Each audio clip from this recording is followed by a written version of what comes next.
તો સુરતમાં વરસાદે વિરામ લીધો છે, પણ હજુ પણ સુરત જળમગ્ન છે। અનેક સોસાયટીઓમાં પાણી ભરાયેલા છે અને વાહનો પાણીમાં ડૂબેલા છે। અનેક એવા વિસ્તારો છે કે જેમાં પાણીનો પહેરો જોવા મળી રહ્યો છે। દુકાનો પાણીમાં ગરકાવ છે, તો ઘરોમાં ભરાયેલી પાણી હજી પણ નીકળ્યા નથી, જેના કારણે લોકોને પારાવાર મુશ્કેલીનો સામનો કરવો પડી રહ્યો છે।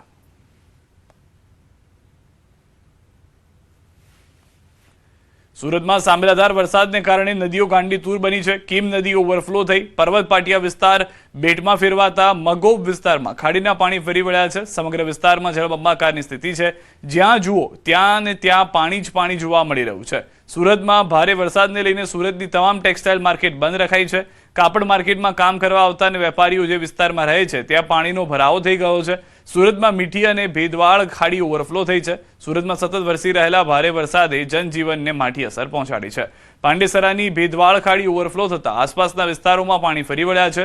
સુરત શહેરમાં અતિભારે વરસાદના પગલે અલથાણ નજીકથી પસાર થતી ખાડી ઓવરફ્લો થઈ છે, જેના કારણે પ્રખ્યાત બાયોડાયવર્સિટી પાર્ક સંપૂર્ણપણે પાણીમાં ડૂબી ગયો, તેમજ પૂરના પાણી મુખ્ય રસ્તાઓ સુધી પહોંચી ગયા છે।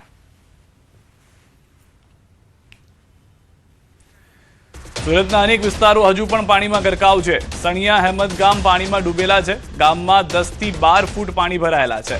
અનેક લોકોનું રેસ્ક્યુ કરવામાં આવ્યું છે।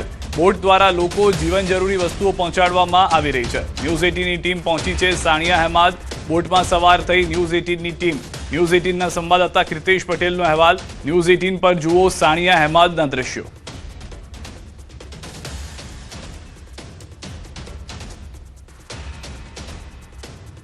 ખાડીઓમાં પૂર જેવી સ્થિતિનું નિર્માણ થયું છે, ત્યારે દ્રશ્ય જોઈ શકાય છે સુરતના સનિયા અહેમદ ગામ ખાતે, કે જ્યાં સતત પાણીનું લેવલ વધી રહ્યું છે। ખાસ કરીને આ ગામમાં ફસાયેલા કેટલાક લોકોને રેસ્ક્યુ કરવામાં આવ્યા છે, તો કેટલાક લોકોને કહી શકાય કે સલામત સ્થળે મૂકવામાં આવ્યા છે। દ્રશ્ય સીધા જોઈ શકાય છે કે સનિયા અહેમદ ગામ છે કે વર્ષમાં 2 થી 3 વખત પાણી આવતા હોય છે, ત્યારે આ વખતે બી કહી શકાય કે પાણીનું લેવલ વધ્યું છે અને કહી શકાય દર વર્ષ કરતાં પાણી સૌથી વધુ આવ્યા છે, જેને લઈને લોકોની ચિંતા વધી છે। જે લોકો છે ત્યારે સ્થાનિક પીઆઈ સંદીપ વેકરી આપણી સાથે છે, સીધા વાત કરીએ। વેકરી સાહેબ, કયા પ્રકારની સ્થિતિ, કેટલા લોકોનું રેસ્ક્યુ? ગઈકાલે જે ધોધમાર વરસાદ આવ્યો હતો એના પગલે સણિયા ગામમાં પાણી ભરાઈ ગયેલું છે અને આસપાસના લગભગ 70 થી 80 પરિવારને અસરગ્રસ્ત થયેલા છે। તમામ લોકોનું અત્યારે સહી સલામત છે અને દરેક વ્યક્તિને જરૂરી ફૂડ પેકેટની વ્યવસ્થા કરવામાં આવેલી છે। સુરત ફાયર ઇમરજન્સી ટીમ, એસએમસીની ટીમ અને સાથે સાથે state NDRF, national disaster response force સાથે મદદમાં રહેલી છે અને દરેક વ્યક્તિની સુરક્ષાની અમે સુનિશ્ચિત કરેલી। અધિકારી હતા ત્યારે દ્રશ્ય જોઈ શકાય છે સનિયા અહેમદ ગામ છે અને દર વર્ષે જે પાણી ભરાય છે તેના કરતાં પાણી આ વર્ષે વધુ આવ્યા છે। જે સ્થાનિક છે ગામના, તેમની સાથે પણ આપણે વાત કરવાનો પ્રયાસ કરીશું। સંજયભાઈ, કયા પ્રકારની સ્થિતિ છે? દર વર્ષે જે પાણી આવે છે તેના કરતાં વધારે પાણી આવ્યું છે આ ફેરી? હા, પાણી વધારે આવ્યું છે 100%। આ વખતે લગભગ 3 થી 4 ફૂટ જેવું પાણી વધારે આવ્યું અને પાણી એક ધારું સતત ચડી રહ્યું પાણી અને લગભગ 4 કલાકની અંદર 6 થી 7 ફૂટ પાણી વધી ગયા અને વરસાદને કારણે આજુબાજુના જે ગામોમાં એક ધારું જે વરસાદ 12 થી 14 ઇંચ એને લઈને આ પાણી આવ્યું। બિલકુલ, સુરત સિટીમાં પડેલો વરસાદ અને સુરત ગ્રામ્યમાં પડેલા વરસાદનું પાણી સીધું જે સુરતની ખાડીઓમાં આવે છે, એટલે કે બે બાજુનું પાણી ભેગું થતાં નજારો જોઈ શકાય છે। ચારે તરફ પાણી જ પાણી જોવા મળી રહ્યું છે। ત્યારે સનિયા અહેમદ ગામ દર વર્ષે પાણીમાં ગરકાવ થતું હોય છે, ત્યારે જે ગામ છે ગામના ભાગોળમાં આવેલું ભગવાનનું મંદિર કે જે થોડું દેખાતું હોય, પણ આ વર્ષે કહી શકાય કે મોટાભાગનું મંદિર ડૂબી જવા પામ્યું છે। ત્યારે દ્રશ્ય સીધા જોઈ શકાય છે કયા પ્રકારની સ્થિતિ છે અને કહી શકાય કે દર વર્ષે 4 થી 5 થી 7 ફૂટ આવતું હોય, આ ફેરી 12 ફૂટ પાણી આવ્યા છે અને દ્રશ્ય જ કહી શકાય છે કે અહીંયા પાણીનું સ્તર કેટલું ઊંચું છે। ખાસ કરીને સુરતમાં પડેલો વરસાદ અને સુરત ગ્રામ્યમાં પડેલા વરસાદનું પાણી જે ખાડીમાંથી આવે છે અને આ ખાડી ગામ થઈને નીકળતા હોવાને લઈને ચારો તરફ માત્ર પાણી જ પાણી છે। કહી શકાય 8 થી 10 ફૂટ જેટલું પાણી છે અને આ પાણી માં ફસાયેલા તમામ લોકોને રેસ્ક્યુ કરવાની કામગીરી કરવામાં આવી હતી ત્યારે દ્રશ્ય જોઈ શકાય છે કે સનિયા અહેમદ ગામનું આ ભાગોળ છે કે જ્યાં આગળ બસ આવતી હોય છે, રિક્ષાઓ આવતી હોય છે, જેથી લોકો બેસી સિટી તરફ જતા હોય છે ત્યારે બાજુમાં તળાવ છે એટલે કે તળાવ અને ગામ એક થઈ ગયું છે અને જે પ્રકારે પાણીનું લેવલ જોવા મળી રહ્યું છે તેનાથી ખ્યાલ આવે છે કે પાણી કેટલી હદે અહીંયા પહોંચ્યું છે. આ પાણી ઉતરતા હજુ પણ 24 કલાક લાગે તેવી શક્યતાઓ દેખાઈ રહી છે. કેમેરામેન જીગર ગુગલ સાથે કીર્તેશ પટેલ, ન્યૂઝ 18 ગુજરાતી, સુરત.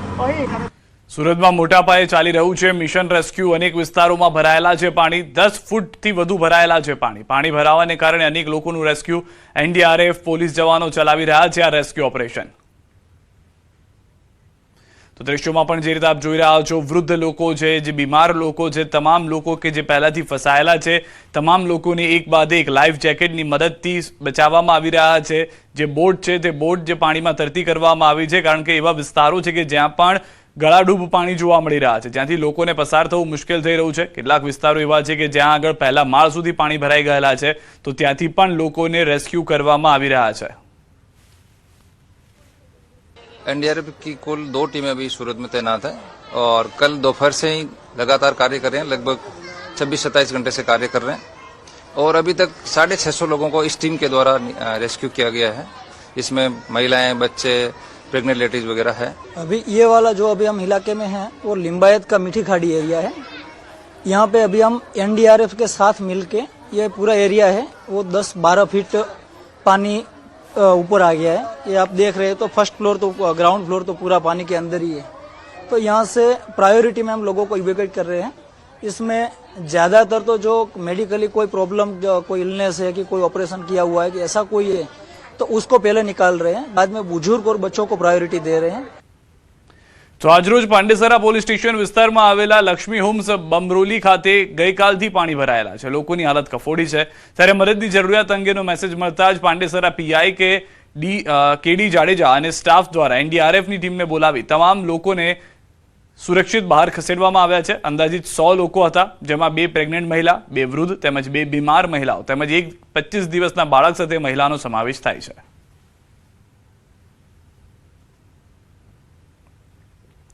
લીંબાયત પોલીસ સ્ટેશન વિસ્તારમાં આવેલા કામરૂનગર આવાસમાં ફસાયેલ પ્રેગ્નન્ટ મહિલા તથા અન્ય પૂરગ્રસ્ત લોકોને રેસ્ક્યુ કરવા માટે પોલીસ ઇન્સ્પેક્ટર ડીબી ચાવોડ અને પોલીસ ટીમે એનડીઆરએફ સાથે મળી ખૂબ જ પ્રશંસનીય કામગીરી કરેલી છે. દ્રશ્યોમાં પણ આપ જોઈ રહ્યા છો, ગળાડૂબ પાણી છે, લોકો જે છે તે ત્યાં આગળ ફસાયેલા છે. એક સાંકળ બનાવવામાં આવી છે. આ હ્યુમન ચેનની મદદથી તમામ લોકોને બચાવવામાં આવી રહ્યા છે. ગળાડૂબ પાણીમાંથી ખસેડવા માટે સ્પીડ બોટની મદદ લેવામાં આવી હતી. પોલીસની ટીમ, એનડીઆરએફની ટીમ જ્યાં જ્યાં લોકો ફસાયેલા છે ત્યાંથી બહાર કાઢવાનો પ્રયાસ કરી રહ્યા છે. દ્રશ્યોમાં પણ આપ જોઈ રહ્યા છો, એક મહિલા તેમના નવજાત બાળક સાથે જોવા મળી રહી છે. કેટલાક વૃદ્ધ લોકો, પ્રેગ્નન્ટ મહિલા પણ તેમાં છે. તમામ લોકોને બહાર કાઢવાના જે પ્રયાસ છે તે કરવામાં આવ્યા હતા. સ્પીડ બોટથી એનડીઆરએફ અને પોલીસની ટીમ પહોંચી હતી. સ્થાનિક પોલીસ વિભાગ પણ એનડીઆરએફની મદદે આવ્યું છે. અનેક લોકો પૂરના પાણીના કારણે ફસાયેલા હતા કે જેઓને મેડિકલની જરૂર છે. કેટલાક લોકોને ખાવા પીવાનું શુદ્ધ પાણી પણ નથી મળ્યું. વરસાદ એટલો થઈ ગયો, એટલું પાણી ભરાઈ ગયું, પરંતુ પીવા માટેનું શુદ્ધ પાણી ન હતું. ત્યારે પણ આ ટીમ દ્વારા મદદ કરવામાં આવી રહી છે. હાલમાં રેસ્ક્યુ ઓપરેશન ચાલી રહ્યું છે. ન્યૂઝ 18 સંવાદદાતા કીર્તેશ અમારી સાથે જોડાઈ ગયા છે. કીર્તેશ, આખા સુરતની અંદર હાલમાં રેસ્ક્યુ ઓપરેશન ચાલી રહ્યું છે. ભલે વરસાદ બંધ થયો, પરંતુ પરિસ્થિતિ હજી વણસેલી છે. બિલકુલ, જે પ્રમાણે હવામાન વિભાગની આગાહી હતી, 2 દિવસ સતત સામેલાદાર વરસાદ વરસ્યો હતો અને ત્યારબાદ જે પ્રકારે સુરતના મધ્યમાંથી પસાર થતી 3 ખાડીઓમાં પૂરની સ્થિતિ આવી છે, જેને લઈને શહેરના તમામ વિસ્તારોમાં હજુ પણ પાણી ભરાયેલા હોવાના દ્રશ્યો જોવા મળી રહ્યા છે. ત્યારે સુરત પોલીસ હોય, ફાયર બ્રિગેડ હોય, એનડીઆરએફની ટીમ હોય કે સ્થાનિક સ્વયંસેવી સંસ્થા હોય, તમામ લોકોએ અલગ અલગ વિસ્તારોમાં રેસ્ક્યુ ઓપરેશન કર્યા હતા. ક્યાંક ઈજાગ્રસ્તો, ક્યાંક પ્રેગ્નન્ટ મહિલાઓ, તો ક્યાંક બીમાર બાળકો ને રેસ્ક્યુ કરવામાં આવ્યા છે. તો કેટલીક જગ્યા પર ખાવા પીવાના સામાન પહોંચે તે પ્રકારની વ્યવસ્થા પણ કરવામાં આવી હતી. ખાસ કરીને પોલીસ અને એનડીઆરએફ દ્વારા ખૂબ જ સરાહનીય કામગીરી કરવામાં આવી છે.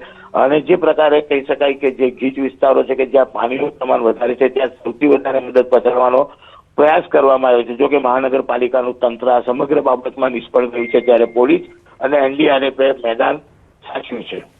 જી આભાર સમગ્ર માહિતી બદલ. તો હાલમાં જે રીતે પરિસ્થિતિ જોવા મળી રહી છે, એનડીઆરએફની ટીમ, પોલીસની ટીમ, તમામ લોકો મદદમાં આવ્યા છે.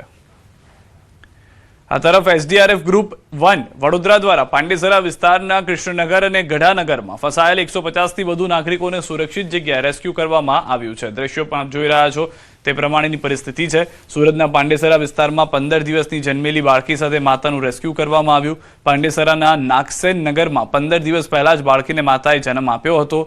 ભેદવાડ ખાડીમાં પાણીનું લેવલ વધતા સમગ્ર વિસ્તારમાં ભરાયા હતા પાણી। તો સુરતમાં સતત ભારે વરસાદને કારણે અનેક વિસ્તારોમાં પૂર જેવી સ્થિતિ સર્જાઈ છે। નીચાણવાળા વિસ્તારો પાણીમાં ગરકાવ થતા હજારો લોકો મુશ્કેલીમાં મુકાયા છે। અનેક રસ્તાઓ પર પાણી ભરાઈ જતા વાહન વ્યવહાર ખોરવાઈ ગયો છે, જ્યારે કેટલાક વિસ્તારોમાં લોકો રસ્તાઓ પર જ ફસાઈ ગયા છે। વહીવટીતંત્ર અને બચાવ દળો દ્વારા અસરગ્રસ્ત વિસ્તારોમાં સતત રાહત અને બચાવ કામગીરી હાથ ધરવામાં આવી રહી છે। કતારગામમાં ભારે વરસાદ બાદ સર્જાયેલી પૂર જેવી પરિસ્થિતિ વચ્ચે એનડીઆરએફની ટીમે બચાવ કામગીરી હાથ ધરી છે। પાણીમાં ફસાયેલા લોકોને સુરક્ષિત સ્થળે ખસેડવાની કામગીરી યુદ્ધના ધોરણે ચાલી રહી છે। અનેક વિસ્તારોમાં પાણીનું સ્તર સતત વધતા વાહનો પણ પાણીમાં ગરકાવ થયા છે। એનડીઆરએફની ટીમ સ્થાનિક તંત્ર સાથે સંકલન કરીને અસરગ્રસ્ત લોકો સુધી પહોંચી રહી છે। તો બીજી તરફ પોલીસ કમિશનર વાબાંગ જામીર પણ એનડીઆરએફની ટીમ સાથે મેદાને ઉતર્યા છે। ભારે વરસાદ બાદ સામે આવ્યા છે આકાશી દ્રશ્યો। જોઈ લો સુરતના હાલ બેહાલ સુરતના આકાશી દ્રશ્યો। સુરતમાં માત્ર પાણીનું જ સામ્રાજ્ય જોવા મળી રહ્યું છે। આખી બસ ડૂબી જાય તેવા પરિસ્થિતિની અંદર સુરત શહેર જે છે તે હાલમાં પાણીમાં જળમગ્ન હોય તેવા દ્રશ્યો જોવા મળી રહ્યા છે। કેટલાક વિસ્તારો એવા છે કે જ્યાં આગળ જે જૂનું પૂર 2000માં આવ્યું હતું, 2000ની સાલમાં, એ પૂરની યાદ કેટલાક લોકોને તાજા થઈ ગઈ છે અને અત્યારના પહેલા માળ સુધી પણ કેટલાક વિસ્તારોમાં પાણી ભરાયેલા હોય તેવા દ્રશ્યો પણ જોવા મળી રહ્યા છે।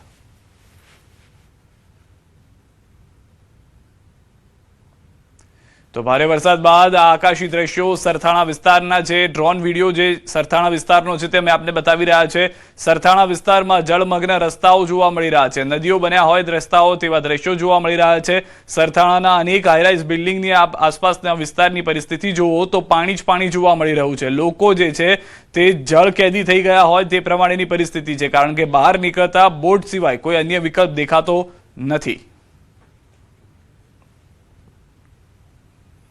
તો સરથાણામાં 7 થી 10 ફૂટ પાણી ભરાયા છે। લોકોનું રેસ્ક્યુ કરનાર પોલીસનું ફાયરે કર્યું છે રેસ્ક્યુ। સરથાણા પોલીસ સ્ટેશનમાં જ 10 થી 12 ફૂટ પાણી ભરાઈ ગયા હતા।